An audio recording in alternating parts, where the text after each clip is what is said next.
영상으로 참여한 교우들에게도 큰 은혜의 시간 되신 줄 믿습니다. 오늘 이 시간 우리에게 주신 하나님의 말씀입니다. 하나님의 말씀은 신약 성경 에베소서 2장 14절부터 18절까지의 말씀입니다. 에베소서 2장 14절에서 18절까지 말씀, 신약 311면쯤에 있습니다. 우리 함께 교독하실 텐데 마지막 절은 같이 읽도록 하겠습니다. 그는 우리의 화평이신지라 둘로 하나를 만드사 원수된 것 곧 중간에 막힌 담을 자기 육체로 허시고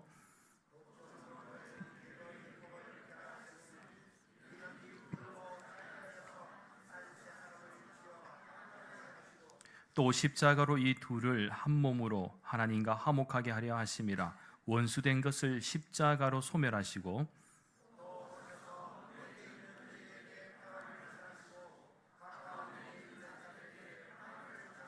함께 읽겠습니다. 이는 그로 말미암아 우리 둘이 한 성령 안에서 아버지께 나아감을 얻게 하려 하심이라. 아멘. 말씀 전에 한 가지 좀 부탁드리겠습니다. 우리 설교 시간만이라도 조금만 히터를 최대한 낮춰주시고 조금 강도, 바람의 강도도 좀 낮춰주시면 좋겠습니다. 뒤에 히터 좀 부탁드리게요. 그 왜 그러냐면 히터가 너무 빵빵하게 나오니까 저도 설교하다가 갑자기 묵상기도 드리고 싶은 마음이 생길 수 있고 여러분들도 앉아서 듣기만 하는데 그죠? 찬양 때까지는 잘 견디는데 막상 설교 들어가면 갑자기 묵상기도 드리고 싶은 마음이 너무 또 더워서 그럴 수도 있으니까 조금만 더 낮춰주시면 좋겠습니다. 네. 서울의 어느 대중 목욕탕에 사우나를 하러 온 한 미국인이 있었습니다. 사실 미국인들은 대중문화, 대중 목욕탕에 대해서 잘 그렇게 익숙하지가 않습니다.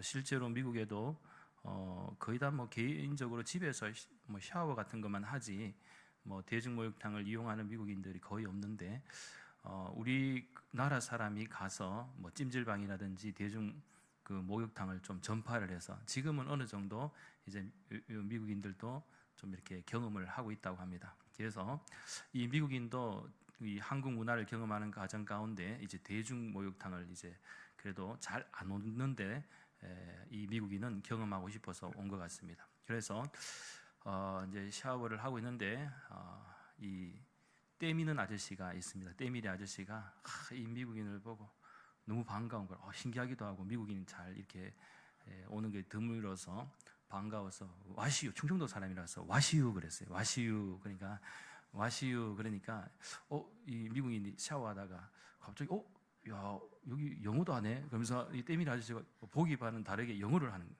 와시유 그러니까 자기가 받아들이기에는 뭐가 보이냐고 이렇게 이해를 한 것이죠. 그래서 자기가 지금 샤워하면서 보이는 게 뭡니까? 앞에 거울이 보이는 거죠. 미러 그랬어요. 그러니까 이거 때밀이 아저씨가 이거 너무 반가운 거라. 때민다고 때까지 미는 미국인이다. 그래서 오라고 하니까 이 사람이 어리둥절하면서 아무 생각 없이 그냥 간 거죠. 가니까 이 때밀이 아저씨 앞으로 뒤집고 뒤로 뒤집고 막 밀고 하니까 이 생전 처음 이렇게 때밀이한테 때를 밀어보니까 시급한 거죠. 그래서 엄청나게 이렇게 이제 언어적인 잘못, 이 서로 간의 오해로 인해서 평생에 처음 이렇게 때미는 것을 경험했다는 그런 이야기입니다. 그래서 오늘은 이렇게 앞뒤 자분들과 함께 이렇게 한번 인사하도록 하겠습니다. 와시유. 와시유. 좀 늦게 해야 돼요, 느리게. 와시유. 또 한번 하겠습니다. 잘 와시유. 주 예전에 잘 오셨습니다. 하나님을 예배하는 자리에 여러분 잘 왔습니다. 오늘은 대림절 둘째 주일입니다. 원래 대림절은 소망, 평화, 기쁨, 사랑이라는 중요한 메시지를 담고 있는 특별한 시기입니다. 그래서 우리가 이 대림절 기간마다 매주일 초를 하나씩 켜지 않습니까? 오늘은 2개의 초가 켜져 있고 또 이 초에 하나씩 불이 켜져 갈 때마다 이 의미를 우리가 담고 있다는 것입니다. 그래서 그 의미를 잠시 생각해 보자면 첫 번째 촛불은 소망을 상징합니다. 이것은 예언자들이 메시아의 오심을 예고했듯이 이 촛불은 예수님의 오심에 대한 약속과 기다림을 표현합니다. 그리고 두 번째 촛불은 평화를 상징하는데 메시아가 가져올 평화로운 세상을 기대한다라는 것이죠. 이것은 개인적으로나 공동체적으로 또 나아가 사회, 국가적 평화 모두를 의미합니다. 그러나 요즘 안타깝게도 우리 대한민국의 현실은 혼란과 혼돈 그 자체인 것 같습니다. 아마 지난 주간에 있었던 사건에 대해서 많은 해석과 또 복잡한 생각들을 여러분 각자가 가지고 계실 것이다 라고 생각을 합니다. 그러나 오늘 그 기도 가운데 석동희 장로님께서도 이렇게 기도 가운데도 이렇게 좀 언급해 주셨습니다만, 사실 믿는 성도들 같은 경우에는 사실 우리가 혐오와 분노, 어떤 증오를 가지기보다는 어떻게 보면 내가 정말로 나라와 민족을 위해서 기도를 하고 있는가, 또 얼마만큼 기도했는가를 한번 돌아볼 필요가 있습니다. 사실 이렇게 이 나라 이 민족이 계속 이 혼란 가운데 있는데도 불구하고 나하고는 거리가 없다라고 생각하고 그저 내 자신만 잘 되면 되는 것이지라고 생각하고 기도하지 않는다면 이것은 우리 믿는 성도로서의 어떤 사명을 감당하는 것이라고 볼 수가 없습니다. 그러면서 혹시 여러분 가운데에 계속 혐오와 증오의 마음만 있고 기도하지 않는다, 그렇다면 잘못된 것이죠. 정말 여러분 기도한다면은요, 하나님께서 우리의 마음속에 누군가를 미워하고 증오하고 혐오하는 마음을 소멸되게 하실 겁니다. 제대로 기도하지 않기 때문에 결국 이렇게 가는 것이죠. 계속해서 믿는 성도들도 누군가에게 분노하고 저주하고 혐오하고 있다는 거예요. 서로가 서로를 손가락질하고, 이렇게 되면 어떻게 됩니까? 이 대한민국이 이 배가 자꾸 점점 가라앉고 있는 것이죠. 끊임없이 앞으로 힘차게 전진해야 되는데, 여러분 우리가 기도하지 않고 계속해서 세상 사람들과 똑같이 우리가 판단하고 계속해서 누구의 잘잘못을 따지면서 그러면서 나는 아니라고 생각한다면 그것은 잘못되었습니다. 국가가 있어야지 국민이 있는 것이고 국민이 있어야 또 국가가 있는 것이 아니겠습니까? 특별히 하나님께서 이 나라 이 민족을 어떻게 살려주셨는데, 그죠? 그렇지 않습니까? 그런데 우리가 기도하지 않는다면 안 된다는 것입니다. 오히려 우리 사회가 더 힘들고 어려울수록 혐오와 증오와 분열과 갈등으로 나아가는 것이 아니라 적어도 우리 믿는 성도는 하나님의 은혜와 자비하심을 구하며 기도해야 할 줄 믿습니다. 이 나라를 하나님께서 불쌍히 여겨주시고 살려달라고 기도해야 할 줄 믿습니다. 사실 인간이 만들어가는 평화 불완전하죠. 평화를 원하지만 언제든지 관계를 깰 수도 있고요. 우리 인간이 가지고 있는 욕망과 탐욕이 존재하는 한 언제든지 이기적인 존재로 나아갈 수밖에 없기에 이 진정한 평화를 만들어가기가 그렇게 어렵다는 것입니다.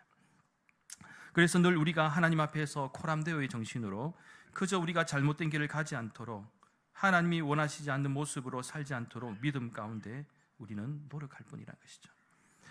계속해서 세 번째 촛불은요, 기쁨을 나타내는데, 이것은 예수 그리스도의 탄생이 가까이 오고 있음을 예고하며 특별히 감사와 희망을 상징합니다.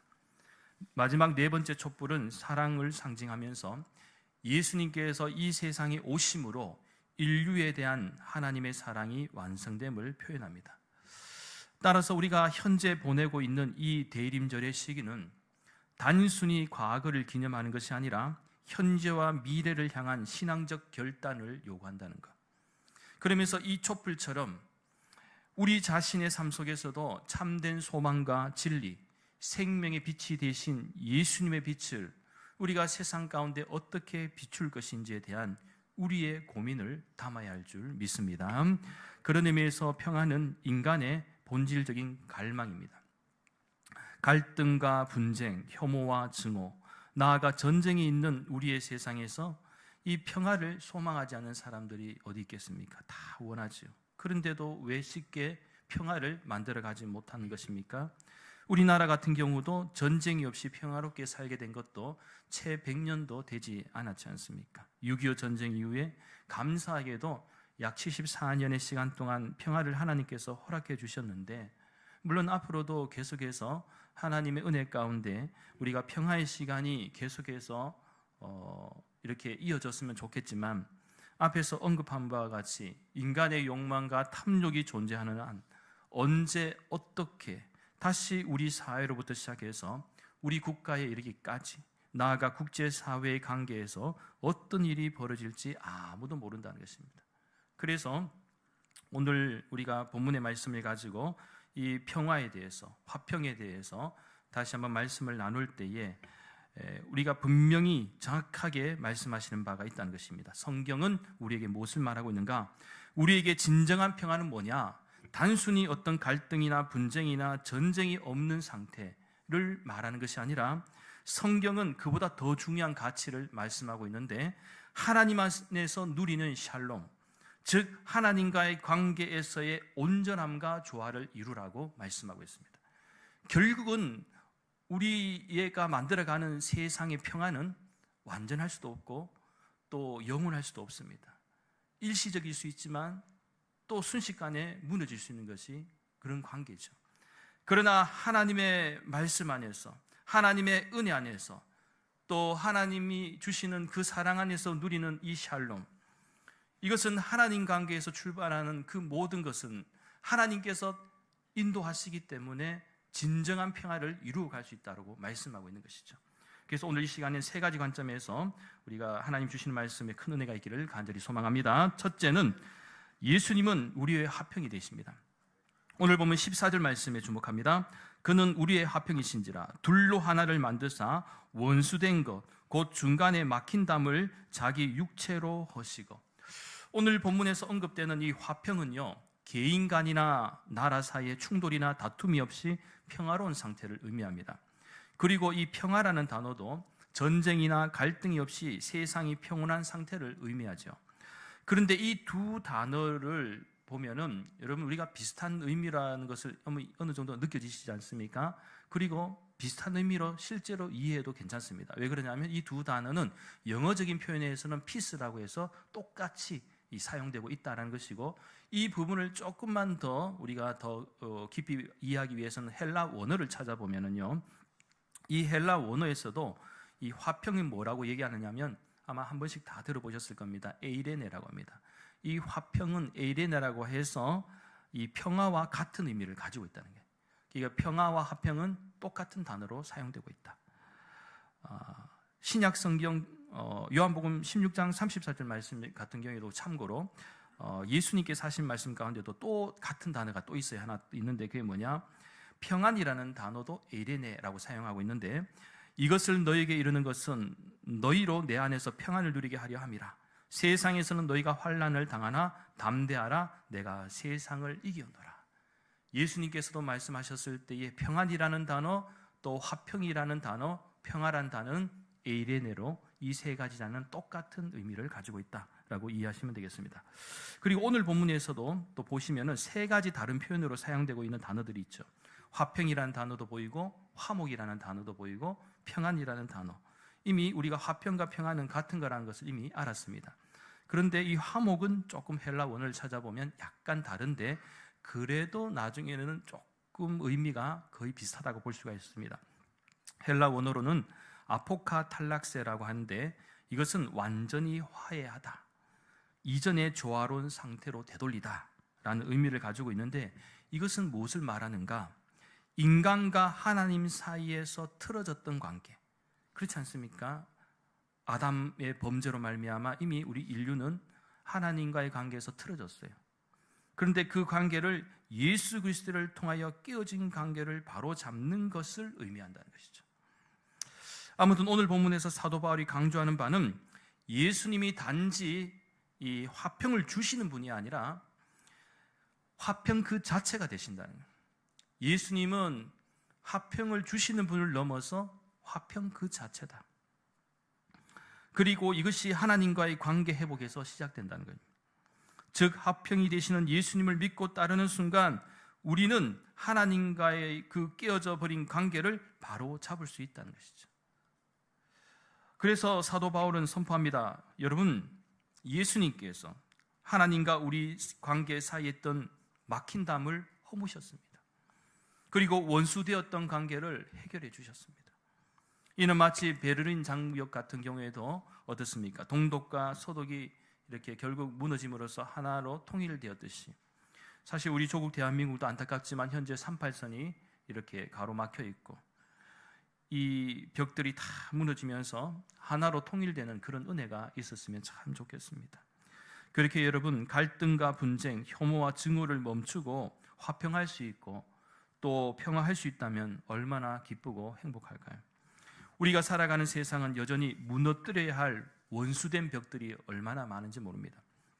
예수님께서 우리의 죄의 벽을 허물어 주셨다면 이제 우리는 주님의 은혜로 우리가 실제로 삶 속에서 경험하고 있는 모든 분열과 갈등의 벽이 무너져야 할 줄 믿습니다. 특별히 그 어느 때보다 가정 안에서의 갈등과 분열, 교회와 우리 사회 공동체의 분열, 나아가 사회적 갈등과 분쟁, 그리고 혐오와 증오는 화평이 되시는 예수님 안에 거할 때 우리 예수님께서 반드시 회복시켜 주실 줄 믿습니다. 우리 인간은 할 수가 없습니다. 하나님께서 하셔야 됩니다. 여기서 오해하지 말 것은요, 완전한 평화, 진정한 평화는 예수님께서 하시고 또 예수님이 그 주체가 되시지만은 우리가 할 수 없다는 것은 불완전하다는 의미에서 말씀드린 거예요. 일시적으로는 누릴 수가 있습니다. 그런데 보다 우리가 참된 화평을 누릴 수 있는 근거는 어디에 있느냐?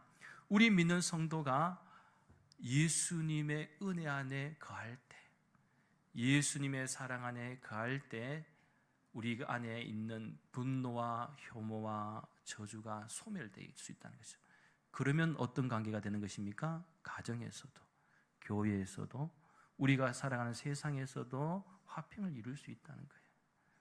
할 수 있는 거예요. 그래서 우리 그저 주님의 말씀 안에서 노력하는 거죠. 하나님, 내 마음이 혐오와 증오로 가득 차지 않게, 분노로 차지 않고 십자가의 은혜로 소멸되게 해달라고. 둘째는요, 진정한 화평은요, 십자가에서 완성이 되었다는 것입니다. 오늘 보면 16절 말씀에 주목합니다. 이 부분은 한 목소리를 같이 읽도록 하겠습니다. 또 십자가로 이 둘을 한 몸으로 하나님과 화목하게 하려 하심이라. 원수된 것을 십자가로 소멸하시고. 아멘. 예수님이 우리의 화평이심을 말할 때 단순히 좋은 가르침이나 삶의 본보기를 보여주시는데 그치지 않습니다. 즉 예수님의 화평은, 그리고 화목은 십자가에서 완성된 은혜였습니다. 십자가로 이 둘을 한 몸으로 하나님과 화목하게 하려 하심이라. 가끔 가정에서 부부싸움이라든지 또 자녀들과 싸움을 하는 경우가 있지 않습니까? 여러분 한 번도 안 싸운 분은 없죠? 싸운 분 한 번쯤은 있을 거라고 생각을 합니다. 그때 제일 힘든 사람이 어떤 사람인 줄 아십니까? 중간에 있는 사람이에요. 중간에. 예를 들면 부부싸움 하다가도 갑자기 엄마가 딸에게 내 말이 맞지 않느냐고, 그리고 아빠는 아빠 말이 맞지 않느냐고 그렇게 물으면 상당히 곤란합니다. 그래서 가급적이면 부부싸움 시 자녀들에게 질문하지 마십시오. 너무 어려운 질문입니다. 정말 객관적으로 보면 한쪽에서 누구나가 인정할 수 있는 큰 잘못을 하지 않으면 이 자녀들의 해골이 되게 아픕니다. 그렇지 않습니까? 정말 잘못이 아니고 보면 둘 다 비슷하고 똑같은데 대답하기가 애매하다는 것이죠. 그리고 어느 한쪽 편을 드는 순간 선택받지 못한 쪽은 섭섭함이 몰려오고 니는 내 자식이 아니다, 그러면서 상처를 줄 수 있는 말을 뱉을 수도 있겠죠. 아마 웃으시는 분 한 번씩 경험이 있으신가 싶기도 합니다만은, 그래서 혹시라도 싸우게 되면 둘이 조용히 나가서 싸우시면 좋겠습니다. 그것이 어려우면 한쪽이 피하시면 됩니다. 그래도 안 되면 전에 제가 잠깐 엉겨드린 부분도 있는데, 당신은 사랑받기 위해 태어난 사람, 그 축복하는 마음으로 한 곡 딱 부르면은 화가 나고 분노가 막 일어날더라도 잠시만 물러나면 이게 탁 하면은 가라앉게 되어 있습니다. 언제 대립이 합니까? 자꾸 안 물러날 때는, 그죠? 막 분노가 폭발하고 화가 나고 대립하게 되는 것이죠. 분명한 것은 제3자에게 자신들의 싸움을 화해의 수단으로 사용하려고 할 시에 잘못되면 더 큰 불을 지를 수가 있다는 거예요. 그래서 갈등이 일어날 때 여러분, 우리 믿는 성도는 적어도 골방으로 들어가서 기도하거나 찬양을 하면 좋겠습니다. 어렵지만 그렇게 했으면 좋겠습니다. 그리고 항상 내가 먼저 화해를 시도하십시오. 그러면 신기하게도 예수님이 우리의 마음을 에이레네, 평안하게 하시고 다시 화평하고 화목할 수 있는 용기와 은혜를 베풀어 주실 줄 믿습니다. 사실 여러분 살아가다 보면 가정에서도 갈등이 일어날 수 있잖아요. 다툼이 일어날 수도 있고, 그렇죠? 또 직장생활 가운데도 일어날 수 있고, 또 교회생활 가운데도 좀 화목하게 잘 지내면 좋겠지만 또 갈등이 일어날 수가 있습니다. 그런데 그런 불편한 관계를 계속 가지고 가는 것이 좋겠습니까? 대립은 할 수가 있습니다. 갈등은 일어날 수가 있습니다. 그런데 그 다음이 중요하죠. 화해를 하는 것. 그런데 누가 먼저 화해를 한다고요? 기도 가운데 내가 먼저 화해를 하는 것이 중요하다. 상대방이 화해를 할 때까지 계속 이렇게 기다리다 보면은 상대방도 나와 똑같은 마음이라면요 계속 평행선을 달릴 수밖에 없다는 것이죠. 그러면 진정한 평안을 누릴 수가 없어요. 화평을 누릴 수가 없다는 것이죠. 화목할 수가 없다는 것이죠. 예수님께서도 죄로 인해 하나님과 원수되었던 우리를 위해서 친히 자신을 먼저 희생하셨습니다. 아무 죄도 없으신 예수님께서 우리가 흘려야 할 피를 대신하여 이 보혈의 피를 흘리셨고 먼저 자신을 드림으로써 하나님과의 관계를 회복시켜 주셨습니다. 그래서 십자가는 화평의 중심입니다. 예수님이 우리를 위해 십자가를 지시지 않으셨다면 우리는 여전히 죄로 인해서 하나님과 원수된 채 단절된 관계로 살아갈 수밖에 없었다는 것이죠. 그러나 십자가의 은혜로 우리는 하나님과 화목하게 되었고 원수된 것이 오늘 본문에서 뭐라고요? 소멸되었다고 얘기하죠. 그리고 주님 앞으로 나올 수가 있게 되었다는 것. 여러분 가족이든 친구든 교회 성도들과의 관계이든 또한 직장 생활 가운데 만일 그 누군가에게 관계에서 단절돼요. 다시는 얼굴 보지 말자, 보고 싶지 않다라고 말할 때 얼마나 큰 부담감과 불편함이 있겠습니까? 그런데 다시 관계를 회복하고 화목할 수 있다면 정말 기쁘고 행복하지 않겠습니까? 혹시라도 여러분 가운데 지금 이런 어려운 상황 가운데 계신 분이 있다면 주저하지 마시고 기도 가운데 내가 먼저 화해의 손길을 내밀고 화목의 기쁨과 은혜가 있기를 간절히 소망합니다. 마지막 셋째는 예수님이 주시는 평안은 세상이 줄 수 없는 화평입니다. 오늘 보면 15절 말씀에 주목하시면 법조문으로 된 계명의 율법을 폐하셨으니 이는 이 둘로 자기 안에서 한 세 사람을 지어 화평하게 하시고 라고 사도 바울은 말씀하고 있습니다. 여기서 특별히 주목할 부분은 세 사람인데 이것은 사도 바울 당시 그리스도 안에서 새롭게 된 사람들의 연합체인 보편적 교회를 가리키는 말이기도 합니다. 그러니까 교회라는 것이 여러분 어떤 곳입니까? 정말 다양한 사람들의 모임입니다. 부족하고 죄인이며 실수 많고 연약한 사람들의 집합체입니다. 그래서 이 부분을 우리가 이해하기 위해서는 먼저 변화에 대해서 이해해야 합니다. 즉 변화에는 물리적 변화와 화학적 변화가 있다는 것이죠. 그렇다면 물리적 변화는 무엇입니까? 물질 자체의 성격은 변하지 않고 모양만 바뀌는 것입니다. 예를 들면 목재로 의자를 만들 때 의자는 목재의 성격을 전혀 버리지 않았지만 모양만 바뀌어 앉기 편하게 하는 기능을 갖게 합니다. 반면 화학적 변화는 무엇입니까? 그것은 모양은 물론이고 물질의 성격까지도 변하게 하는 것이죠.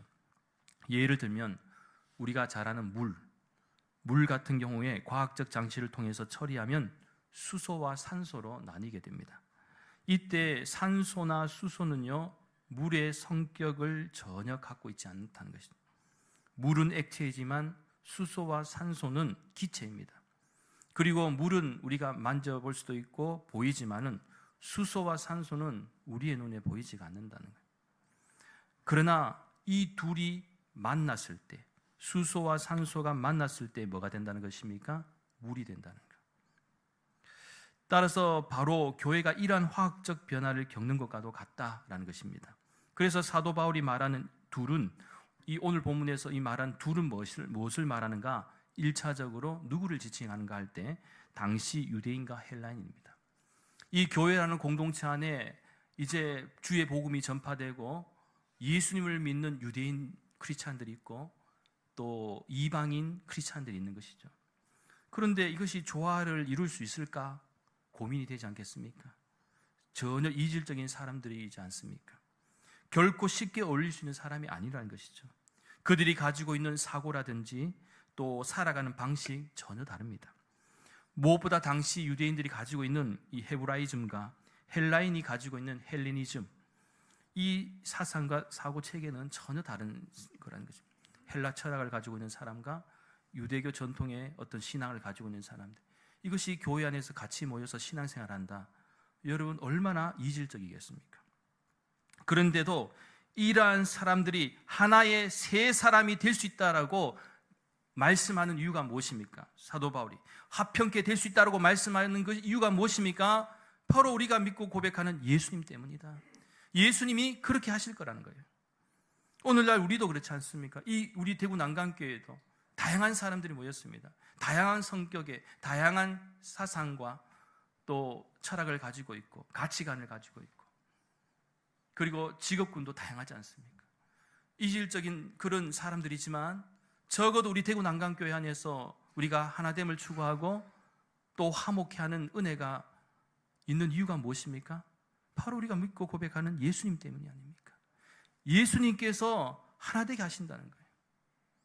그래서 우리가 세상 가운데도 예수님께서 진정한 화평과 평화를 주시겠다고 할 수 있는 이유가 무엇입니까? 우리 믿는 성도들로 하여금 또 그렇게 할 수 있도록 인도해 주시기 때문에 그렇습니다.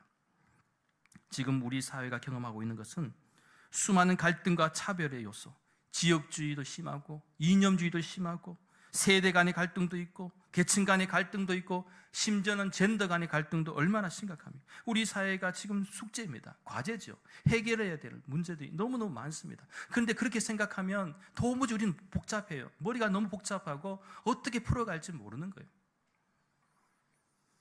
그러나 여러분, 절대 복잡하게 생각하지 마십시오.